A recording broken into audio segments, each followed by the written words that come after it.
Oh yes, this is the Hardcore Marketing Show. I'm Casey Cheshire, your host for this epic journey. Today's show is sponsored by Ringmaster, on a mission to launch B2B podcasts that create relationships, generate revenue, and drive growth. Ringmasterlive.com. Bam. All right, let's go. The sexy butter is back. I've got a fresh coffee, which does not contain sexy butter, but if it did, that might be the next invention. Sexy butter coffee. My guest today is Sexy Butter Coffee. He is an absolute badass.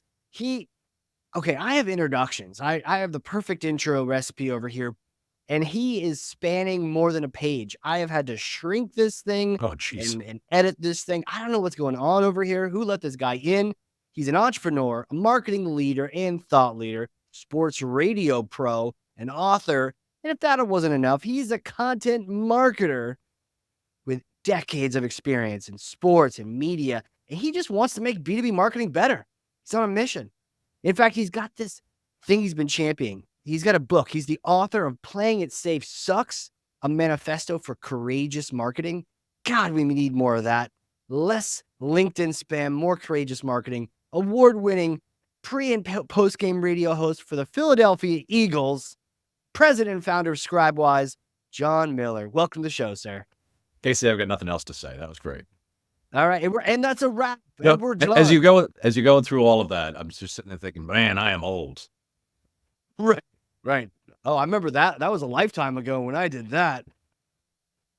Thanks a million for having me. This is I very much appreciate it. We're gonna ham it up. We're gonna have a good time. We're gonna roll up these sleeves and get some marketing going. And I'm gonna try to drink this coffee with that lid that sometimes lets it through. We'll see what happens. Don't spill it down your front. I gotta passy this thing. It's heavy, but I know the Eagles are a little strong, sometimes stronger than the Patriots, unfortunately. I'm gonna passy this. Okay, here you go. Go ahead, grab that. Grab Thor's hammer for me. Okay, there you go. Nice. Definitely, you can tell you work out. You just grabbed Thor's hammer like it was a paperweight. So, yeah, John, take Thor's hammer, smash for me some kind of marketing myth, bogus strategy, misconception. Set the record straight once and for all. SEO is important. That's the myth. I love it. I love it. So SEO is overprescribed. It's overpaid for. And for most B2B businesses, it really doesn't matter. Because especially if you have a long consideration purchase cycle, the buyer's journey is long. No one's landing on your website and buying. So, a lot of times you're trying to attract C-level decision makers. They're certainly part of that buying committee, right? Yeah. Maybe they're not the initial champion, but they're not Googling for you, right? They're not trying. They're just not. They're reading case studies. They're reading industry media. They're talking to peers, whatever they're doing. But Google is not their primary information source. And I would argue that Google is becoming less and less and less of people's primary source, unless it's like a yes-no question. And I think people's belief in what Google tells them has diminished over time. And that's my opinion. But and it's based upon my own experience. I'm like, I know somebody gamed this system. I don't necessarily believe what I read there. I mean, it's a piece of information, but it's not the gospel. And I think we used to treat it as the gospel, right? So, and then the other thing is that a lot of the SEO tricks that companies play to try to get traffic to their website undermine the trust that we're trying to build. If you're trying to get someone to spend 6 figures, 7 figures, 8 figures on your platform, trust is a key component of that relationship. And tricking them with the 11 things you need to know right now, and then, with crappy content that doesn't deliver on the headline, undermines that trust. So there's my diatribe, my myth-busting diatribe, Casey. There it is. And we were just scratching the surface. And I can go on and on, yes. Let's get historical, because you said, you know what? It's just not really gospel anymore. It's just not the truth. Did we ever think it was? Was it different in the past? Is that where this whole thing comes from? It used to be the place. I think now, there's some caveats here too. Let me, Yeah. so if you're selling kind of a low consideration purchase, if you're selling socks, SEO matters, right? I love fresh socks, by the way. I just Yeah, love. yeah. But yeah, you Google for them. Yeah. Um, uh, but for the most part, high consideration things are, there's a million touch points there. I do think that when, 15 years ago, say, if you Googled something, you believed you were finding the truth, and you probably were. But I just think there's been so much. We all know there's a ton of content in the world. We all know Yep. that a lot of it is bogus. Yep. We all know that a lot of people struggle to determine fact from fiction. Social media exacerbates this as well. So I think people take it with a grain of salt. I mean, I know I take it with a grain of salt. I Google something and I said, I know that's the wrong answer, but you still do it. Then you also have the rise of AI, Yeah. which you also need to take with a grain of salt. Right. But a lot of people are looking for answers there. Yeah. Yeah. And it's interesting how it shifted from being the thing. We were so simple. You remember when Google just even had the I'm lucky button? I don't know if they still have that. I don't But know either. Oh, it should, for but I don't. those people born yesterday, the I'm lucky button on Google was, I'm so confident Google's got the right answer. I don't even need to see all of the answers. Just give me the top result, Yep. because Yep. Google's the best. And so at some point it was like that, but And man, also on yeah, the first page, more than half of it is ads for Google. I know. I know. So poof, that undermines their credibility a bit as well. So we did a survey recently and we talked to B2B marketers and B2B buyers. And B2B buyers said that they do still include a Google search in their investigation when they're starting to begin their purchase of some product. So it is still part of the equation. Mhm. Now it's the first time we did the survey, so I can't say it's lower than it used to be, but I would argue that it's almost certainly lower than it used to be. But we also found that marketers are spending 16% of their budget on SEO. And that seems really high to me. Yeah. Well, do you count that? Like, what counts for that? Go ahead. I don't know. Okay. We didn't get into this, but you have to do technical SEO, right? You can't shoot yourself in the foot. Yeah, You have to right. do the You gotta do logical it. things, set things up, build it, proper H1s, H2s, all of that, meta descriptions. I'm not saying don't do those things because they're simple to do.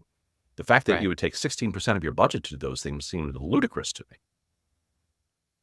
Right. What because it's a click. You just make sure WordPress isn't excluding the robots. Check. Right? Right. Pretty It's much. not rocket science. No. Have title and have body content. Like, yeah. But are they including like the blog writing as SEO? I wonder because They could be, but I would. So we're a content marketing agency, right? This is yeah, clearly my yeah, bias. I have a friend who's a client, and he once called me a content snob, and I said, yes, I am. So maybe take me with a grain of salt, but most SEO content is awful. it is. It's written Yeah. for robots, not for humans, and I would say it actively undermines the trust that it's marketing's job to build. Marketing's job to me is to build trust at scale. And it's people focus on the scale and not the trust. And that's a problem. Bro, that was like a soundbite right there if I've ever heard one. Holy crap, dude. And then that look at the end of like, yeah, do what you want to do, guys, but you're actively undermining your damn trust at scale, and we're just so focused on the scale. Amen. Preach, man. Preach. So good. So I guess it goes without saying we don't want to necessarily farm our writing out to AI if we're gonna write it all. Definitely not. Certainly not right now, but AI gets smarter as time goes by, right? So Sure. I don't Sure. know. I also think in marketing in general, we tend to look at a moment in time and say, this is the way it is. Well, Google's Hmm. algorithm changes daily. They've got a It's true. 100 PhDs working on it on a daily basis, right? Right. Um, uh, everything, people's habits on LinkedIn change. So like I'm obsessively on LinkedIn and I'm following, playbooks others have said, but does the playbook from 6 months ago still work? I think we all have to have our radar up and question those types of things. So today, you cannot rely completely on AI, but you should be using it because you can be way more productive. Yeah. But I argue that you need a human being at the front of the AI process to create the right prompts, ask the right questions, and you need a human being at the end to make it suitable for other human beings to consume. Um, Mm. and I've seen a number of case studies over the last few months where a year ago companies decided to go all in on AI content and their traffic went through the roof. And I know I just said traffic doesn't matter, but Right. they're specifically doing it to build traffic, and their traffic has fallen off a cliff, like from 50,000 people a day to 500. Yeah. Um, so if that was your purpose, you goofed. You done wrong. Okay. So, oh man, this is so good. I don't know if you know this, but um, I can't stand SEO conversations. In fact, on Twitter now X, right? No. Somehow Twitter got in its mind. Casey wants to see people talking about SEO, and I'm like, no, I don't want to see. I'm actively blocking people that talk about Oh, it, geez. right? So I'm like, get out of here. Stop in my feed. And I always say that I will not talk to someone on the podcast anymore about SEO because it's so annoying. Because I think just like the content that really sucks, to be fair, and it's in your book, so we can say it around here. It's a hardcore marketing show. What are we gonna do? Um, that the people that write it tend to act that same way on social. And just the other day, I saw someone calling out 3 people that had AI write their comments on LinkedIn, and it's just like, what are we doing? So my big question to you now is like, I'm in. I don't want this. I am not gonna put 16% of the budget to SEO. What should I do? How do I do content the right way? Where should I redirect my attention and focus? Well, it depends upon industry. So one of Mm, my theories is that people don't want to go to your website. Think about how we all consume content, right? Especially on social. We want to stay in the feed. And certainly the social platforms want us to stay on the platform and in the feed. So we rarely click out of Instagram or LinkedIn to go read something or watch a video or whatever. So in-feed content is something we're really spending a lot of time on with our clients this year. That's one thing. And then I think you have to, we always talk about building personas and your ICP, um, but then we ignore where they like to gather, it seems. And we try to force them to do things they don't want to do. So where are the watering holes that your future customers get their information? Could be LinkedIn, could be an industry Slack group, could be some trade shows, could be industry media. I think all of those things need to be in consideration and not be obsessed with pushing people to someplace they don't necessarily want to go. And I just think that's reality today with how people want to consume content. It's the stupid old cliche about Wayne Gretzky going to where the puck is going, not to where it is. Where is the mm. puck going in your industry? Go there.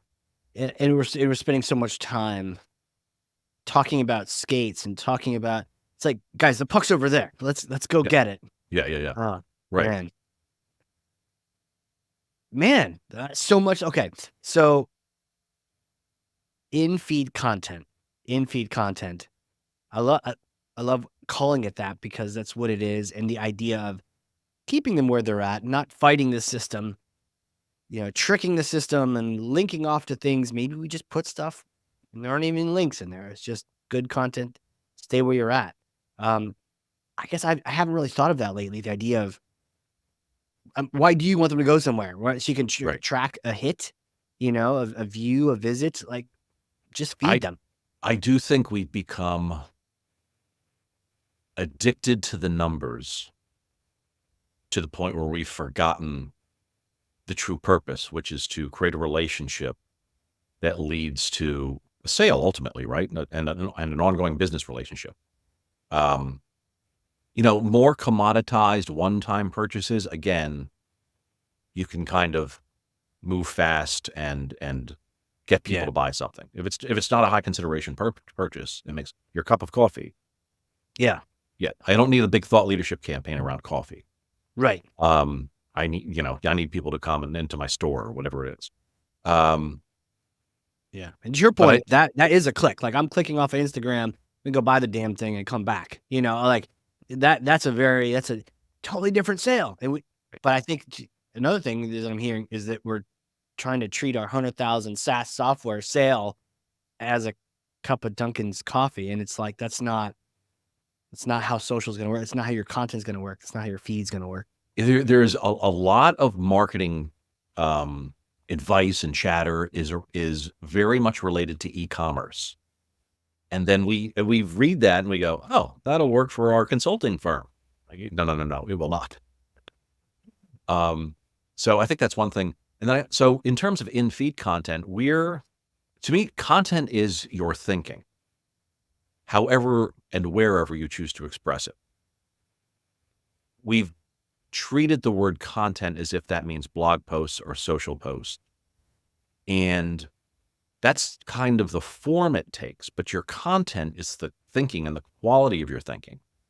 So we found ourselves writing blog posts for ourselves and for our clients and putting them on our website, but then breaking it into smaller pieces, atomizing it down, creating a carousel and posting it to LinkedIn, and not necessarily ever linking to the website, which is really hard every time we do it.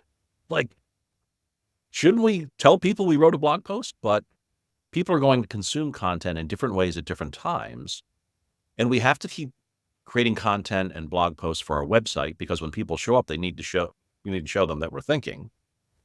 But we also need to show them that on LinkedIn where they're at or wherever they're at. So it's not either or, it's and. But the flip side of that is you can't do all of the things. Right. You've got to choose the channels and then crush them. Okay. So choose the channels, crush them. Sick. Where do I start? Right. Let's say myself and many of us listening, we are guilty as charged of doing content for the sake of content because we thought that was the thing. And now our eyes are opened. It is how we're thinking. And we want to share that with people. Where do you start with this whole thing? Like, day one, where am I going? In terms of the channels you choose? If that's the first step, but if there's a step before Okay. that, what is step one in this journey? It all gets to what does your company stand for? Like, I'm going to start way up there. Yeah. What is the purpose of your company beyond making money, right? That's very Jim Collins, Good to Great. Like, if you look at that book and other books of a similar nature, the ones that are the rocket ships are the ones that understand their purpose, their higher level purpose, what they stand for, and everything they do flows from that. So it's what you stand for, your values, your brand story flows from that, and then the stories you tell, i.e. your content, should flow from the brand story. So that can get very complex. It's very hard to know yourself. I mean, we do this for a living, but it's hard to do it for ourselves. I saw a great quote Oh my a few gosh. months Totally. ago. You can't read the label from inside the jar. So it's hard if it's yourself, and some people just innately can do it. But it all starts from there. And then I always say our job as content marketing agency is to help our clients figure out their story and the stories they want to tell, and then figure out where their audience is. And then we figure out how to connect them. And I think most folks have a tendency to say, TikTok looks cool. Let's do TikTok, without thinking, are your customers there yet? We want to try to drag them to TikTok, which, is a strategy. You might be able to do that. So, and you could own TikTok for the, platform as a service world or something. Sure. You could, but it needs to be a decision as opposed to that looks cool. Let's do it. Yeah. Backwards thinking there. I love the simplicity of clarifying your story and then figuring out where your audience is so you can feed them. When you were talking about understanding the purpose, do you see that as, so in my mind, I naturally sometimes will think of like just my own company, Ringmaster. We make podcasts, right? Really, what I'm all about is connection. Like you and I connecting. I'm a big fan now. My mind's blown. You have 1,000 sound bites. I want to be besties. Like connection for me, it's connection. But I know that companies have challenges of like wanting to grow revenue and sell to new customers and lead gen and all. So is the story the fact that I just love connection and we love connecting people? Or do you have to then extrapolate to ... When you connect with your customers, you can actually do some great deals together. Like, what do you see the story being? Yeah, I think your story is something around creating connections, Yeah. creating Okay. business connections, or creating valuable business connections, or something like that. Like we went, we went round and round, and it's changed over time a little bit as we've evolved over 12 years of being in business. What do we stand for? What is our mission? Our mission is we exist to humanize complex business conversations. And that's what my team gets really jazzed about. Learning something new, something really complex. I like to say we thrive in complexity. We have intellectually curious people who like to learn about stuff they didn't know about before, and then learn it well enough to explain it to others and create an impact for our clients. So it's really, it really takes a lot of self-examination. A lot of times it takes an outside viewpoint, For sure. to Hence figure the out, jar. right.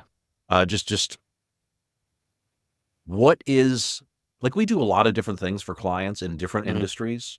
What unifies all of that? Yeah. And to us, we humanize complex business conversations. To you, it might be creating. We've always said creating human connection, but there might be more to that. But yeah. Maybe something a little more purposeful for a business, but For a business. Yeah. And then it's a banner, right? Then it's a banner you're waving. And right. and then how you feel and think about that turns into your content. Where do you find, or how do you approach? I think that was a question we almost got to, but before I take us on the sidetrack, how do you find the place where they're at, or how do you choose which ones? You said it's but we got to decide where to invest placing that content. How do you make that call?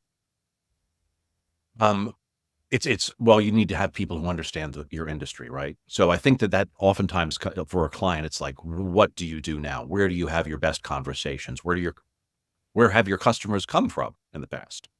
So it's examining that piece of it. And we can't, as outsiders, we can't dictate, oh, you have to go to these 3 trade shows, or PR is always the answer. I like to say we're channel agnostic. Yeah. So we don't force our clients to do the same thing for every client. It's really, where are they? Where have you had great conversations in the past? What's everybody talking about? Can we create the space where they convene? Can we create an industry Slack channel? Like, to me, that's and some companies have done this. But how do we create that community? What's your take on podcasts and how they fit into that? I think it depends. Mhm. I think it's great because it's an intimate medium, right? You mentioned the fact that I used to work in radio. Yeah. Radio is the most intimate medium. It's it's backburnered by podcasts and TV and streaming and all of it. But think about it. It's the magic of old time radio is that you're conjuring the story in your own head. It's like reading a book, right? You're imagining the room and all of those things. So podcasts are very intimate. And it's a chance for, I think, to create connections, to your point, but to have conversations that are unscripted, which become much more authentic than an ad that I bought or whatever. And it's a chance for your audience to see, to gauge your personality a little bit. And if they want to have a conversation with you ever, um, and also to, judge the quality of what you're saying. So but I also think it's wrong to say everybody should do a podcast. Sorry. Yeah. No. I mean, real talk, for sure. It is wrong. We've definitely encountered that. I did have a conversation, and this is like 9 or 10 years ago now, so I would probably change this answer. But we did have a client who's still a client in the benefits consulting space, so health insurance. And they said, should we do a podcast? And I said, does your audience, do your buyers listen to podcasts? And he said, no. And I said, then no. But, that's changed. It's 9 or 10 years ago. They do listen to podcasts now. Right. The other thing with a podcast is, so we don't have a podcast. And I used to work in radio. Like, I can do it. Bro. You totally could do it.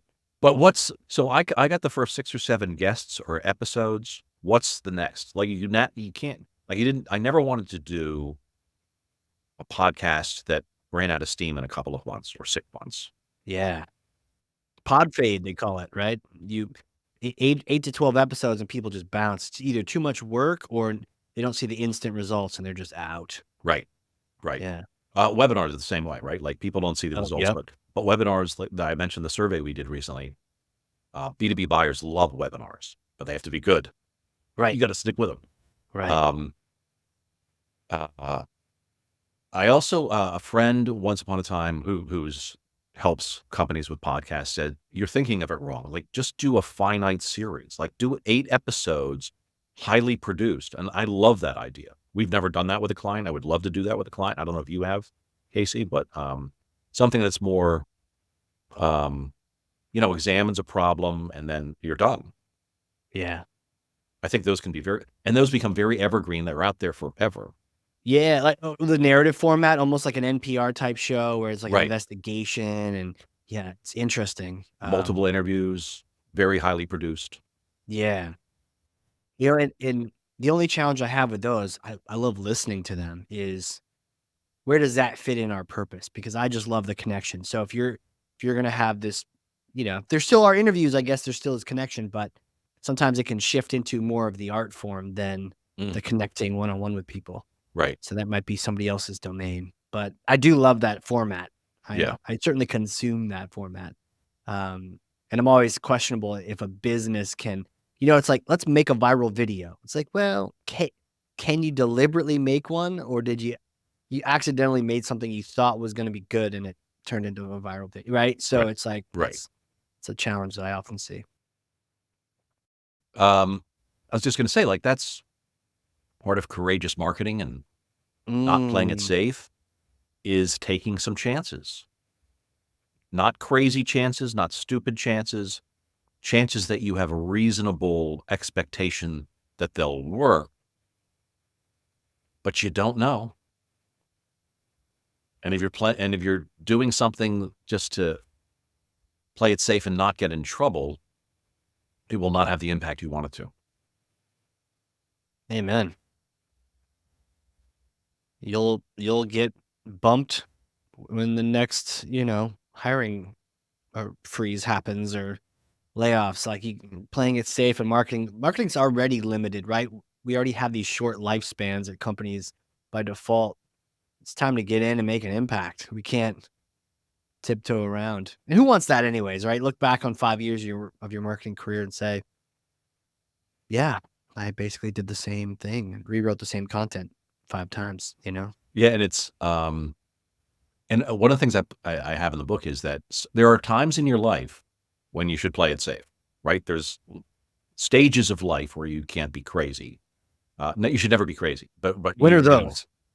Am I in one right now? if your spouse was laid off and you've got a couple of young children or something, don't lose your job, right? Like it's like those types of things. Yeah. Play it cool Um, for a moment.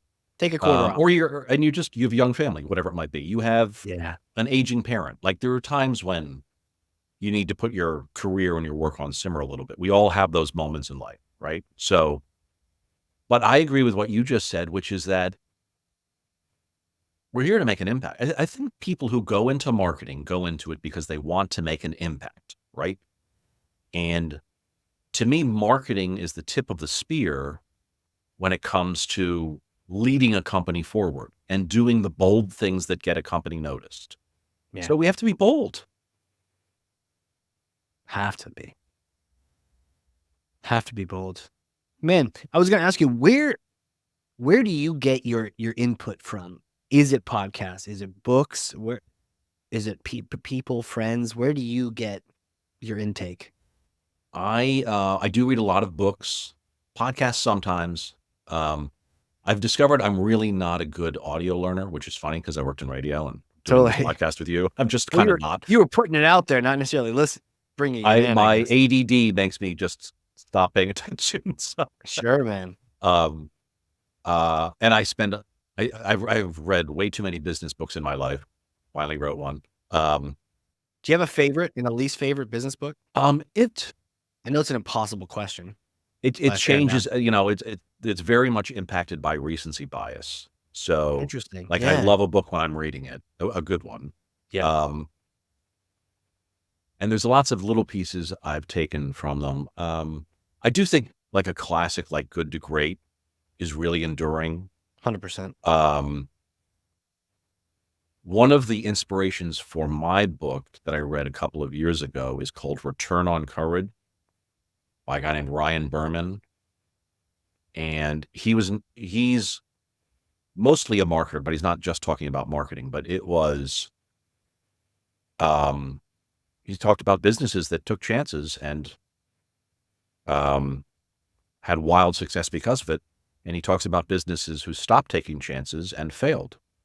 So the great statistic that I used in my book that he uncovered is that in the year 2000, the Fortune 500, 2 decades later, half of those companies no longer existed. Whoa. That's insane. It is. I mean, they weren't all sad endings, but nobody at a Fortune 500 company in the year 2000 was thinking, we're in trouble. Yet more than half of them disappeared in 20 years. That'd be interesting to look at that list, right? Because like Blockbuster comes to mind, but I'm sure there's just Kodak. oh yeah, I mean, they were companies the guys. didn't You keep know? pace with evolution. They were, in most instances, they didn't keep pace with evolution and actively decided not to go down a path. They should have made phones, Or digital cameras. and they did. I think I had a Kodak digital camera, but it, the phone killed it, I think. But yeah, man, it's crazy to think about staples. No, Staples is still here, but like the staples of business, they were just too big to fail, and this is just a natural part of life. And then years later, I can't even remember their name. Right. Yeah, man. So it's wild stuff. It is wild. Man, you know a lot. I got to give you the record, the trophy for more practical, tasty sound bites in a short period of time than I've ever experienced before. So this has been just a wild time. So my next question for you really is like, who are you? Who are you? Take me back in time, like little John days. Did you know you're going to be on the radio? Did you know you're going to be running businesses, teaching people how to do real marketing and all this kind of stuff? Take me back in time. I always wanted to be an NFL play-by-play announcer. I did a lot of play-by-play in my 20s. I went to Syracuse University, which is like cradle of play-by-play announcers. And in fact, we're recording this in the midst of March Madness. And I just read a profile of Ian Eagle, who's the lead announcer for March Madness now. He was 2 years behind me at Syracuse, or maybe 3 years behind me at Syracuse. Like Tirico was 2 years behind me. Like I knew those guys. So um, but then, after about 10 years working in broadcasting, and I can be pretty slow sometimes, Casey, I realized that there's about 12 NFL play-by-play jobs in the world, and it's kind of competitive. So I was decent at the job, but then I could just kind of segue out of that. Worked behind the scenes in TV for a good bit. Then got into public relations. Worked at a PR firm here in Philadelphia for a while. Sure. Then had 2 business ideas in 2010. Did the other one first, which was a journalistic entity that covered Philadelphia sports. Okay. Launched a couple of careers, revived a couple of careers, lost a bunch of money. I like to say it was an artistic success, but a business failure. And then in 2012 started what is Scribewise. Started Scribewise. So Man, did you play sports as a kid too? Was it like a foundation? not well. No? Yeah. Better announcer than a I was player? sitting there, that was the nerd on the sidelines talking into a tape recorder a lot of the time. Did you ever do that in like high school? It's funny. We were talking about it yesterday in the office. When I was like right out of college, Yeah. I wanted to be a baseball announcer. And I literally we're in Philadelphia. I went to 25, 30 Phillies games that year. I sat in the very last row and talked into a tape recorder. And then sent tapes Did you around. ever hear those? Did you ever do anything with those, or that you just? I sent them around trying to get jobs. I never got the job. And it's a job making $12,000 in the sticks. They pay you in pretzels. It was also a really different world, right? Like it was Yeah. not an interconnected world like it is now. This was 30 years ago, and more than 30 years ago. Man, I'm old. So I was sending cassette tapes. It's not like you could follow up, like tweet at someone and say, hire me. There was none of that. Yeah. It was writing letters and mailing them. There wasn't, you couldn't send a link. There was no link. There was no internet. It was like, Right. it was the dawn of the internet. Nowadays, you got a YouTube channel blowing up, and you're more popular than the team itself. I think of like Destroying and other people who are just making amazing content on YouTube, and you're like, this guy's exciting. Whatever team actually, if they brought him on, maybe he would or wouldn't help the team out with kicking, but man, that team would suddenly be that much more popular, by millions. Crazy. Well, it's like, You ever miss that? Do you ever do that? You're out with a family and you get, I know the family's getting back together for the holidays, go to a sports game. Are you on the sidelines, like muttering to yourself, like, oh, and the next what is he? So-and-so. Like, not God, really, quit it. but sometimes I'll say something. My wife and I will be watching a game, and I'll say something, and the announcer will say it right after, and she'll be like what you'll like call it, like the penalty, you'll just say, or I'll say, the left guard screwed up on that play. Like I can see that stuff, so yeah, or I pay too much, I'm a spaz and I pay too much attention to it. So almost like you're predicting the future, and then she looks over at you like, are you from this timeline or the next? Like, that's really weird. Cool, man. So Scribewise. So now you're Scribewise, rocking it, creating content for right kind of stuff and advising people. Who's the ideal customer for you there? Who's that ICP? Where do they play? We're really good in a couple of B2B industries, insurance, consulting, professional services in general, like a $25 million company with 1 or 2 marketing people in-house. That's often the way I describe it. But it's really someone, I was talking to someone else this week about, I can give you the demographics, but it's really, do they have the same mindset as us? And that's really important. And that's the ones we really thrive with, where we kind of believe the same things. And you don't really know that almost until you're working together oftentimes. I know, right? But I mean, you could try to throw stuff into the sales, process, I guess, but it's hard to, say no as that's all happening. And I imagine this conversation we're having here would be a great litmus test for someone if they think SEO is going to save the world and they think that mass-produced content is the way to go, they probably shouldn't be reaching out to you, right? Right. No, that's a bad fit for us. And they're also, from a business perspective, they're not going to pay that much for content. Right. Now, the flip side is, I've been saying this to my team now for months, is our content has to be superlative every single time, because ChatGPT 4 is $20 a month, and we Right. are more than $20 a month. Right. So we're putting out C-level content, not C-level as in C-suite, but, ABC, a mediocre grade. We Right. lose. Kids call that mid these days. Yeah. You Thank can't you. be Yep. mid with your content. Yeah, we can't be mid. Although I did have a friend once, and a client who said, the world is run by C students, which I think is largely true, but That it is. What was your Mhm. GPA? I was a 3.2 by the end. Oh, man. But it didn't start there, Casey. It did not start there. You bumped it up somehow. I'm impressed. I will say, like, I've talked to a lot of friends, and we've all laughed about our first semester GPA. Yeah. 1.8. Hey, all right. You're in the club again. You're back in. You're back in. Like, and people who own and run agencies today, we all were sub 2 our first semester. 100%. 100%. Especially in a major like PR and psych, you gotta work, but PR was the fun. Well, here's the funny thing. I was an engineering major. What? Really? Yeah, my wife laughs about that still.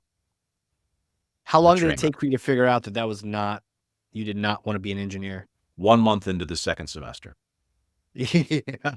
That's too bad you're into the second semester. So that means you had to plow through that second semester. And Yeah, it was, I spent a long couple of days in the dean's office explaining why he needed to release me into the wild. Like you don't want me building stuff. let me go. Let me out of here, please. Yeah. Oh, man. Well, speaking of building stuff, nice segue there. Actually, I have a hypothetical question for you, if you're ready for it. So I may or may not have a time machine. And Cool. you come to visit, right? Come up to Boston, New Hampshire, and we'll get some beer, some lobster, and then we play with the time machine. It's in the backyard covered in a tarp. So that's really great. And Is it a DeLorean? it isn't. It isn't. It's more That's a like that shame. time machine Disney movie or whatnot with the weird spinny things. Okay. But we use this time machine and we get to go back in time and you get to meet yourself 4 days after graduation. The public relations, Syracuse is like, get out of here. You don't have to go home, but you can't stay here. And you get to meet that John. What do you tell him? Man. I mean, buy Apple, probably, but like, what kind of Yeah, that's a recommendations toughie, though. and advice? I think to focus on your purpose, Casey, which is to create connections and invest in relationships with people. It took me a long time to figure that out. And probably could still do it better. I'm sure everybody could do it better, right? So, Right. Two-parter. Focus on your purpose and then invest in relationships with people. Boom. Next question is he going to listen to you? Is recent grad John going to listen to the wise man coming back from the future? probably not. I wish I would have, but Yeah, it's one of those things we probably just still need to hear, right? Even I need to hear, and we all need to hear, is reminders of what we would tell ourselves, even today. Amazing. Where can people connect with you? They want to reach out, shout out the social platforms, the websites, the company, the book, everything. Throw it out there. the best thing to do is go to scribewise.com/hardcore marketing. We'll create a page there. Nice. And there'll be a couple of options, ways to connect with me, with the rest of the agency. So one-stop shopping. Boom. And what we'll do to make it even easier for those listening is we'll just freaking link to that so you don't have to spell hardcore marketing. And we'll link right to that. So, right, if you click in the show notes, you'll see it'll boom right to Scribewise to that page. Awesome. Appreciate and that. all the places to connect. And shout out the book again. And that's on Amazon, is all the places we can get it. Amazon, Kindle or paperback version. Playing It Safe Sucks. A Manifesto for Courageous Marketing. It's a quick read. It's you could read it in 4 hours if you want it, if you were motivated. Nice. And it is, I write, so I worked in broadcasting, so I write for the ear. So hopefully it sounds like I'm talking to you, unless you've been really annoyed over the last 45 minutes. In which But case, you're probably not here right now. probably, yeah, you're probably long gone. But it's designed to be very quick read, and it's not super prescriptive, because hopefully that's come through, Casey. Like everybody's situation is a little bit different, and Yeah. I don't believe in saying this is the one way to do stuff. So it's more about how to start to think about these things. Wow. All right. Sick. I found it. We'll link to it here. I'm going to grab myself a copy. Oh. Next time we're hanging out in Philly or up here, we'll get you to sign it. Then we'll go use the time machine. Awesome. John, thank you so much for coming on here, man. Sometimes I do interviews and sometimes they're interviews. And I feel like I just went to a master class with a great dude and I've just learned a ton, an absolute ton, which is hard because I know so many things. But man, did I just learn so many more things. The key is someone asking a great question. Yo, thank you. Thank you.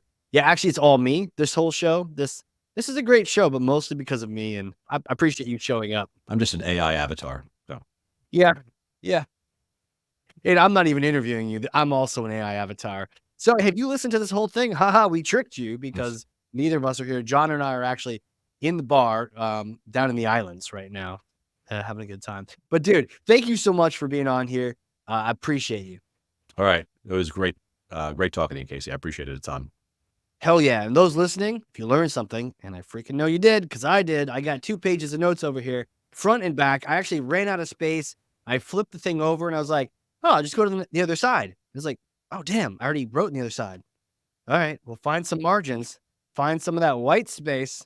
Yeah, good luck. Just anyone else trying to decipher what's it, but this is a good one. I'm keeping this one. Thanks again, John. I appreciate you. Thanks, Casey. All right, everyone. This has been a crazy cool, insane episode of the Hardcore Marketing Show. We will see you all next time.